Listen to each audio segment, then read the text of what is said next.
Really? Hello guys, good morning. We're gonna go outside. Oh, look at my outfit. Nice! Kasi malamig ngayon, it's cold. Kaya maglakad-lakad kami. So first time, it's the first time this month. First time in this year that it happened because malapit na yung winter. Maggawa muna ako guys ng kape. Maggawa ako mga madam ng chocolate. Gusto ko sana kape. Pero lagyan ko lang ng konting kape. Ito lang siguro. Dalawa kami ng asawa ko dito iinom. Chocolate at saka gatas. I'm just gonna make a chocolate milk, babe. I'm gonna make you a coffee later. You can share here if you want.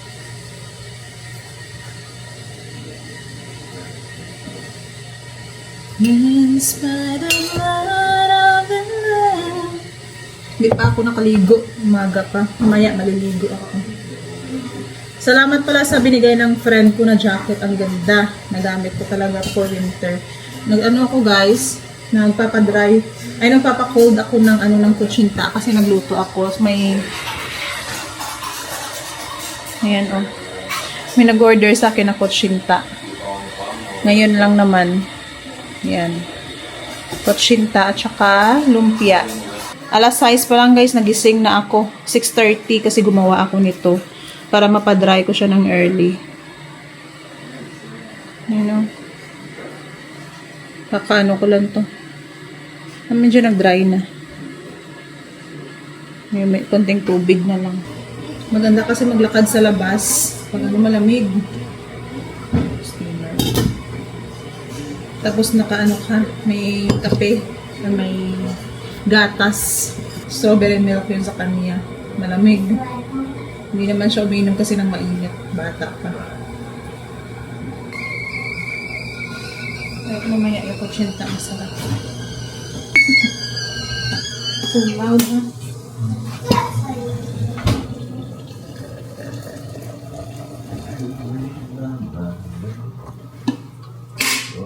Half lang. Babe, if we do camping, the weather is like this, it's nice. It might be cold like this. Probably higher elevations. Probably gonna be cold. I know, that's just that. We're planning kasi guys na mag-camp. Mag-camp kami next week. Pero hindi pa kami talaga sure if this week or maybe following week. Kasi mahal yung mga rate this week kasi may holiday. At madaming tao.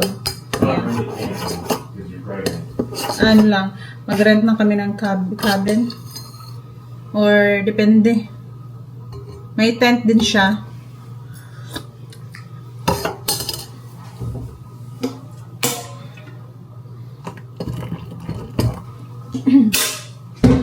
Para before ako manganak,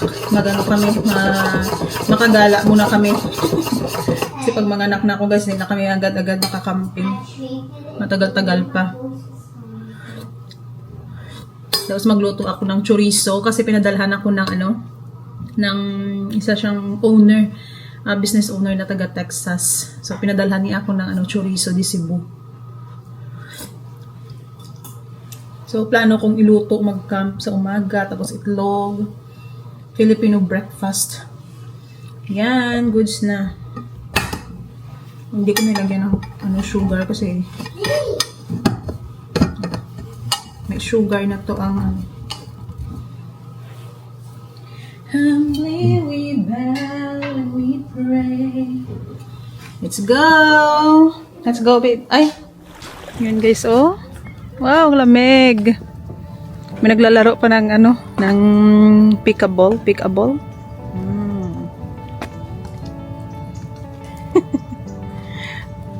Lamig sa labas. Diba? Perfect yung chocolate drink.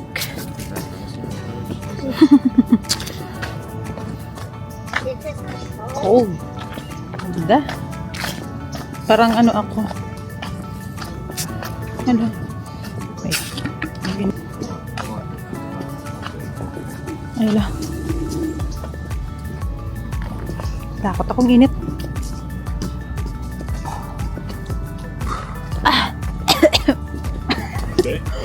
So hot. Opo muna kami dito. Ayan, oh. Dito kami sa park. Ganda ng ganda ng tanawin.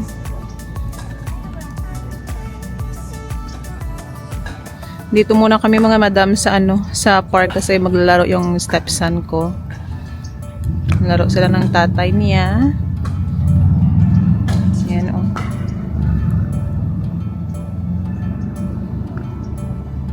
Upo-upo lang muna kasi mag-inom ako ng kape. Napasok yung dila ko. Kape ng pa na ng milk.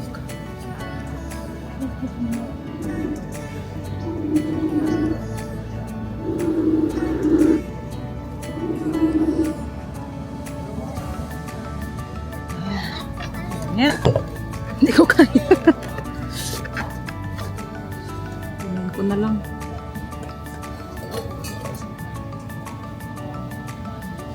Buntis. Seems like I pregnant pala.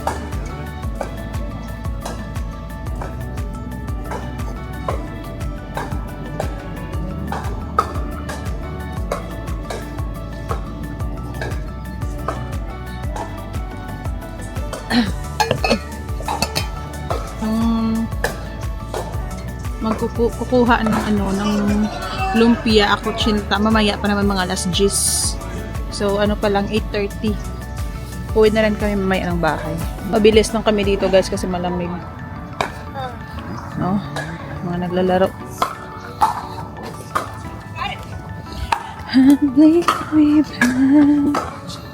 Gabi yung isa, hindi pa na, hindi siya nalamigan. Wala siyang jacket.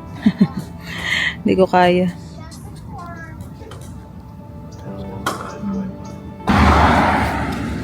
Ganda, guys, no? Ganda ng view.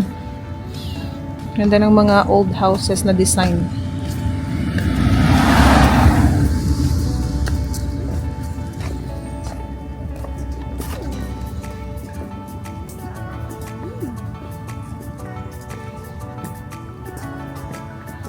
Dito na ulit, guys, yung orange. Oh? Dami ng bunga. Hindi mo lang nila, guys, kinakain.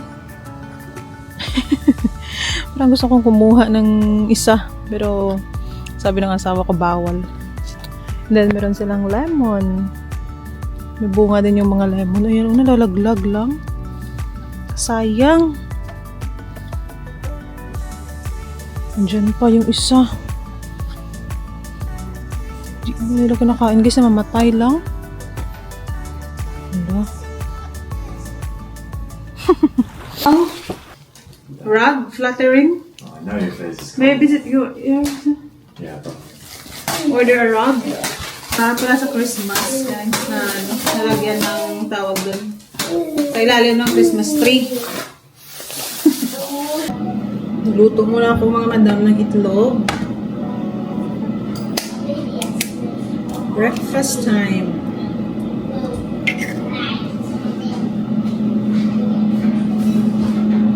Pinapahalo ko po.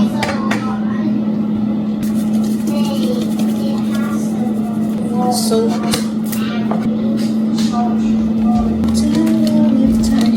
Pala. Crispy pala. Ay. Ito yung gusto niyo palagi, may bacon.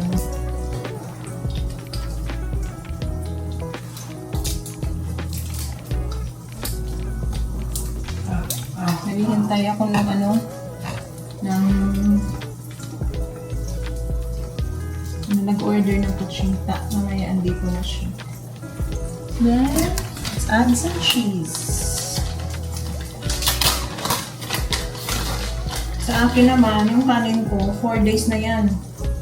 Hindi ko nilagay sa ref. Pero, hindi pa naman siguro panis. So, gagawin ko siyang fried rice.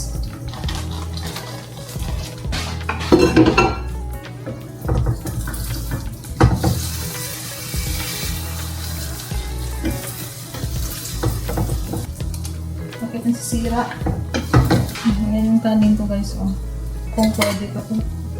Pwede pa? Hindi pa naman pala sira. Akala ko sira yun. Toast the bread. How many bread, babies? Only 2 sandwiches. 2 sandwich. Post ko na lang dito.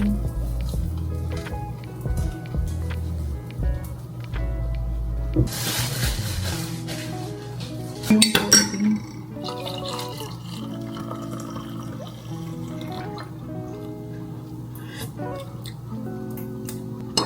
Naganda yung milk. Organic. Ay! Hala!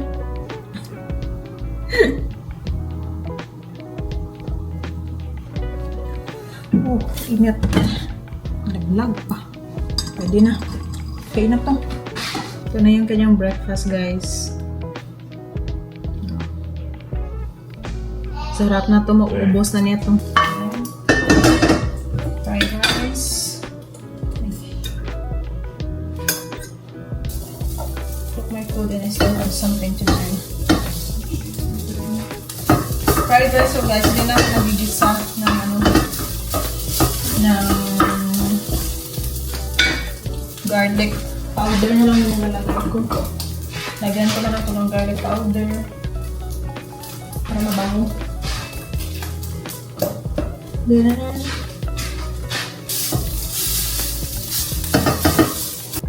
akala ko nandito na yung mag-order sa akin. May ano pa pala siya. Alas 10 pa siya dadating. Kaya magkain na muna. Ay, 10:45. So, 9:30 pa lang. Wala, ang dami ng rice ko. Wala. Walang diet. Pero hindi na ako mag-lunch, guys. Ito na lang. That's it. Try ko muna, guys, yung kutsinta. Yung ginawa ko. Kung okay na ba yung lasa. Hopefully, okay na.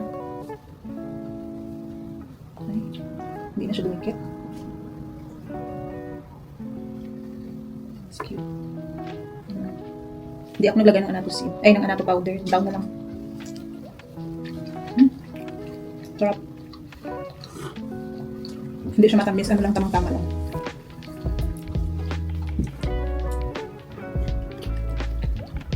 Diyan may coconut. Ay, grated coconut. Nilagyan mo mamaya.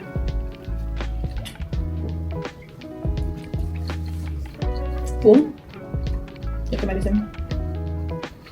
Mas mag-take with Tylenol. No, I'm gonna fix some cold ice. Kain tayo mga daan. Magkamay lang ako.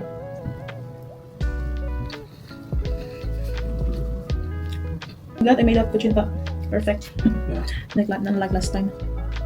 be dry. Mamada, maglagay na ako ng kutsinta.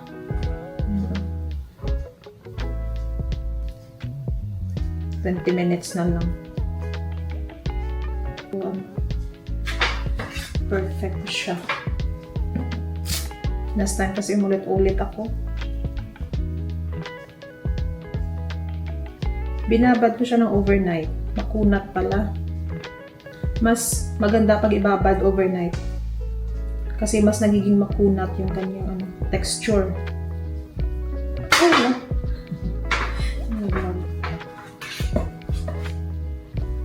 Likas lang ko.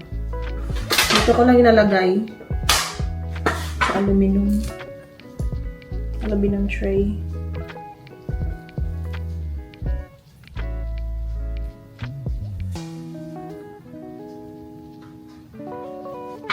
Ito na yung order niya na kutsinta. Bale yung ganito, guys, yung ganitong kulay. Hindi ko to nababad overnight. Kanina ko lang to na gawa yung mixture, kaya brown na brown siya. And then yung mga medyo white, yung medyo light, ito yung ito yung nababad ko overnight. Pero mas maganda pala pag ibabad overnight kasi mas makunat siya. Ito yung mga niyog. So binigyan ko siya ng 3. Ayan, 36 pieces. May pasobra ako dyan 5 siguro. Yung lahat ng mga orders akin, guys. Kutsinta. 36 pieces. And then, ito, lumpia na frozen. Then, 170 pieces lahat to. 170 kasi may nag-add ako. 150 lang dapat. So, binigyan ko siya ng 20 pieces na ano guys, na tawag doon extra kasi binigyan niya din ako ng tip. Ito. Andyan na siya. Alis na ako. Grabe, binigyan niya pa kami ng ano, ng this is a wipes, babe, no? Yeah. Wipes. Madami na kaming wipes, guys. Diaper. Binigyan niya din kami ng diaper. Kaya, thank you so much. Nag-order siya sa akin. Tapos, binigyan niya pa ako ng tip. Tapos, may ganito pa. So, pinasobrahan ko yung order niya, guys. Sana all. Grabe, ang generous naman ng, ano, ng follower ko. Ingat. Thank you so much, sister, sa blessing. God bless you more. Mga madam, gabi na nga dito. Ayan. Nag-order ako ng, ano, nakakaantok, guys. Pero dumating na yung order ko na tilapia. Di pa ako nakapaglinis.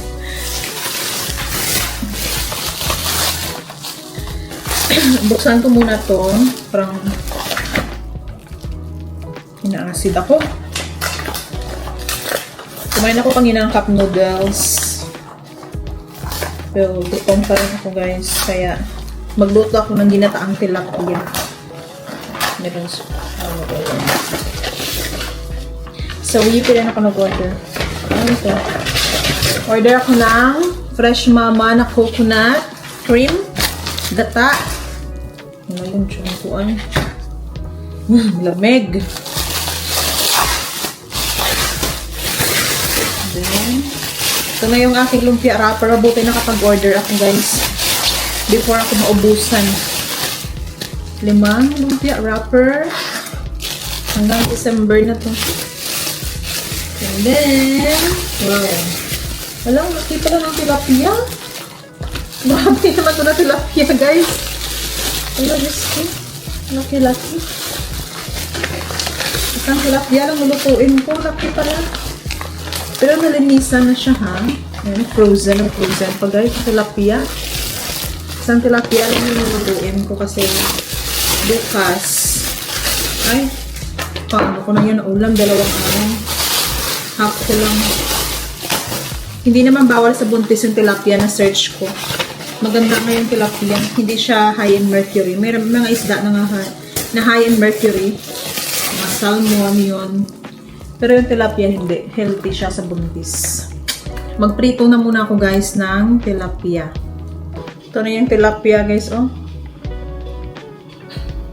Ang laki ng tilapia. I-half ko lang to. Pero mabuti na linisan na. Magprito na muna ako mga madam ng tilapia.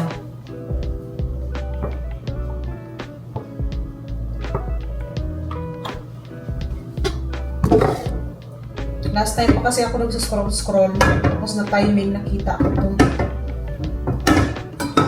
Buti na lang. Pumunta ko kahapon sa Walmart. Wala silang stock ng tilapia. Kaya mabuti nakapag-order ako sa week. Kasi kung hindi, mag-drive na naman tuloy. Pero malapit na naman yung Walmart sa amin. 5 minutes away. Painitin ko muna yung kalan.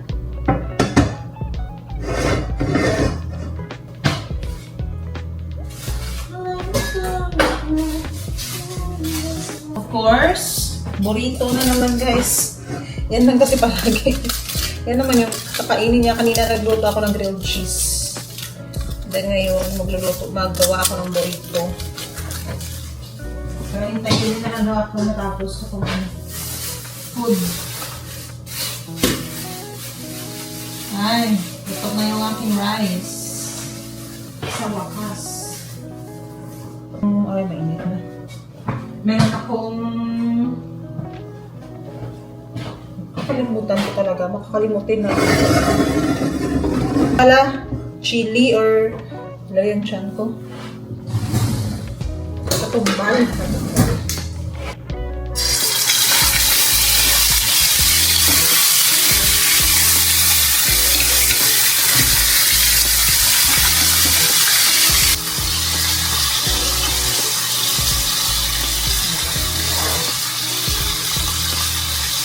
Yung buntot lang naman.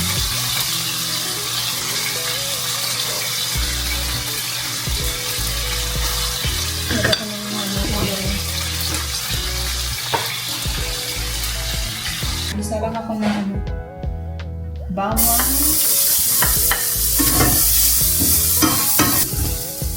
sibuyas, especially yung tilapia na may gata, mabuti na alala ko.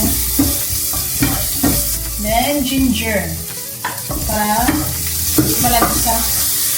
Medyo maanghang siya, guys. Lagyan ko, guys, ng ano. Malunggay ako dito. Sayang naman. So, lagay ko na lang yung malunggay. At saka yung dahon ng ano, sili. Pepper leaves. Lagyan ko din. Sayin ko lang ko naman. Kaya ako naman. Opo, mama. Nagata.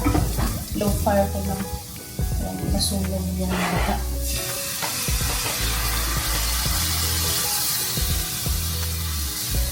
Half ko lang, guys, kasi gagamitin ko pa to. Maglutong bukas ako siguro ng munggo. And then, lagyan ko ng ano, ng gata.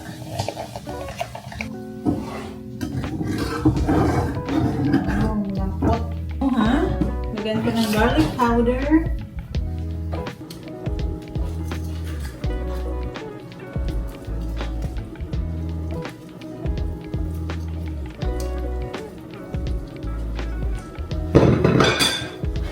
Sarap. Ginataang tilapia. Then, maglagay na din ako ng malunggay. Dahon ng sili. Meron.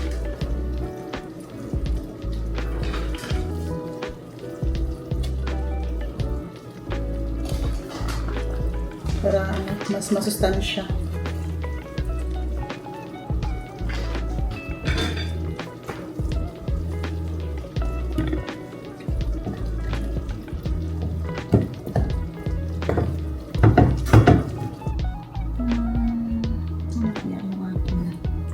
Akin naman ito lahat. Yung ano na yung mata. Lagyan natin na malunggay. Ang bango. Let's eat! Dinner tayo mga madam. Ayan na. Baka na. Sa kanya, burrito. Kain tayo mga madam. Dinner time. Ito.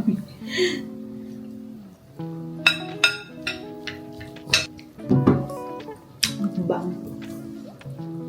So, marubungs. Hanggang si Ami.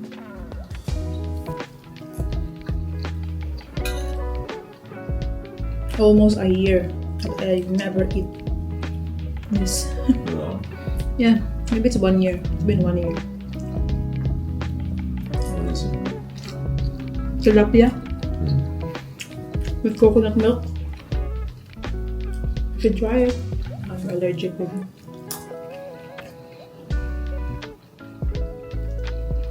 Should not go to work with on Monday if you're not feeling good. You have your tissue? You got a tissue. Tapos na akong kumain mga madam. Pag ako talaga kumain, sipot. Sipot talaga to lahat guys. Walang natira. So mag-search kami sa Google. Sa Google. What is it? A correct term. Google.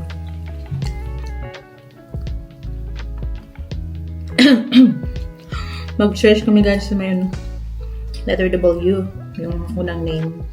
So para mag-same sila or parang isa lang. Yan. Katapos ko lang guys mag-toothbrush. Gina-join. Yes, but it's not feeling well. Ang liwanag. What? My tummy is like... What are you doing? Hindi ko lang daw siya isali guys kasi wala siya sa mood. Sama yung pakiramdam niya. I said you're not in a mood na video. So, mag-search. Actually, meron na din kaming naisip. Pero, baka may mga masuggest kayo dyan. Para content ko lang, guys. Or baka may mga good ideas kayo, no? Baby boy. Name. Start. W. Kasi double A yung Wyatt. William. Wyatt. Wesley. Waylon. Weston. Yan yung yung gusto namin, guys, yung Weston. Para baka siguro pagdating sa Pilipinas, Weston yung Filipino accent. Dito Weston. Walker. Warren. Walter. Wade. Mas maganda yung Weston, kasi siya, unique. Parang hindi siya common. Winston. You prefer Weston, not Winston? Just Weston na talaga. Wilson, Wesley, Wilder, Wayne, Weston. There's a Weston too. Weston. No, the letter O is Weston. The other one is Weston. W-E-S-T-I-N. Weston. But they just pronounce the same, babe, no? Weston. Weston. The spelling is just, it's confusing, no? Parang mas pa mahirap pa yung pangalan. Weston. W-E-S-T-Y-N. Waylon. Watson. Watson store. Wesson. Wallace. Ren. Wiley. Will. West. Willie. Weston. Warner. Ang daming pangalan pala, no? Wolfgang. Grabe na pangalan. Woodrow. Woods. Wolf. Wilmer. Wayne. Wetley. Wendell. Witt. Ang daming pangalan, nakakalito. Wesley. Wayland. Wisdom. Winslow. Woodson. Wolf. Winston. Wheeler. Wilbur. Ay, grabe. Tigasin. Wilbur. Wrigley. Willard. Wellington. Wade. Wilfredo. Mexican. Sounds like Mexican, you know those names? Wilfredo. Wright. Warwick. Waylon. Wayden. Can be a girl. It's a unisex name. Wayden. Wilbert. Woody. Wendang. Wild. Yeah. Pero mas gusto pa rin namin yung Weston. Weston. W-E-S-T-O-N. Weston. James. Kasi yung James sa Bible. Or nagra-rhyme din. Weston James. Weston James or James Weston? What do you prefer? Yeah. Maybe just Weston James. Para guys, W nagsa-start kasi yung anak niya, W din. So, ayun na. Weston James. Sana hindi na mabago yung isip namin. Ang hirap, nakakalito pala mga madam, no? Mag-isip ng pangalan. Pero, by the way, thank you everyone for watching. Short vlog lang to ngayon kasi masama yung pakiramdam ng asawa ko. Ako nga natatakot din ako na tumabi sa kanya. Pero, wala na kaming ibang bed. Meron naman dyan, kaso lang masakit. Hindi ako komportable. Masakit yung likod ko sa bed ng stepson namin kasi pwede naman ako doon so ka-bed. Pero, hindi ako komportable. Hindi komportable yung tiyan kung parang matigas yung yung foam. Kaya, parang sinisipon na ako. Wish me luck na lang. Hopefully, hindi ako mahawaan kasi pag mahawaan ako, manganganak na ako next month. Bilis na ng panahon, guys. Ang bilis ng oras, no? Ano na ngayon? Ilang weeks na ba tong baby ko? Some people gave birth at 38 weeks. 35 weeks and 1 day. Tinatrack ko yan guys sa sa app na Meet You. Nice. Tinatrack ko dito. Tapos ang thank God kasi yung ulo ng baby ko, ano na siya, right na yung kanyang position. Kumain ako ng kanina kumain ako ng rice. Last ko nakain mga 8 p.m. Then kain lang ako nagkain ako ng noodles. Bukas once na talaga ako kakain. Kasi kanina pag dinner. Kumain naman ako ng rice at saka tilapia. Malapit na akong manganak. Normal ko to and trust ko na lang lahat kay Lord. Natatakot din ako na na-excite din. Yeah, natatakot at the same time na-excite. Siyempre first time, wala akong idea. Pero nanonood ako mga madam ng video sa manunood pa lang pala. So, paano magpaligo ng bata, paano yung tamang pag-handle. Pero yung asawa ko, may experience na yan siya kasi may anak na siya. So, mabuti. Yun lang, pag manganak ako, may day off siya na 2 weeks lang muna. Kasi kakabalik niya lang sa trabaho. So, 2 weeks, magkasama kami. And then, next year pa siya makakuha ng off na 2 months. So, yung 2 months na yon separate namin. Maybe 1 month sa April or March. Punta kami sa parents niya. Pag medyo malaki na yung baby, kasi mag-road trip kami. Lang kami by land. Kasi ayaw niya ng eroplano. Masakit din yung likod niya. Hindi sa komportable. Sa sasakyan, mas komportable yung likod niya. At mas ma-enjoy yung driving. Kasi matagal naman yung day off niya. Yung vacation leave. And then, another 1 month, may 1 month pa na natira. Siguro i-reserve namin yan by August or July, depende. Or baka, by the time, pwede na kami makapag-vacation sa Pinas kahit 3 weeks lang, in God's will. Tinitignan pa namin kasi mahirap din sa baby pag mga August, ilang months, 6 months pa lang. Nakatakot din minsan pag ibiyahin ng ganyang edad. Pero thank you so much everyone for watching. Alas na dito, 7:58. Mag-edit pa ako ng mga video. And hopefully na gumaling na yung asawa ko. Sakit ng likod. Hindi siya guys. Nahihirapan siyang mag-sneeze. Hindi siya makasneeze kasi yung likod niya. Parang nagko-connect every time. Kaya tagal na siyang hindi nakapag-sneeze. So, masakit pa rin yung likod niya hanggang ngayon. Hindi pa siya fully recovered. Sensitive talaga yung spine surgery. Thank you so much everyone for watching. Don't forget to like, share, and subscribe our YouTube channel. And if you want to follow us on Facebook, my name is Mario Rose Vlog 2 with Blue Mark Check. Thank you everyone. God bless you all. Bye!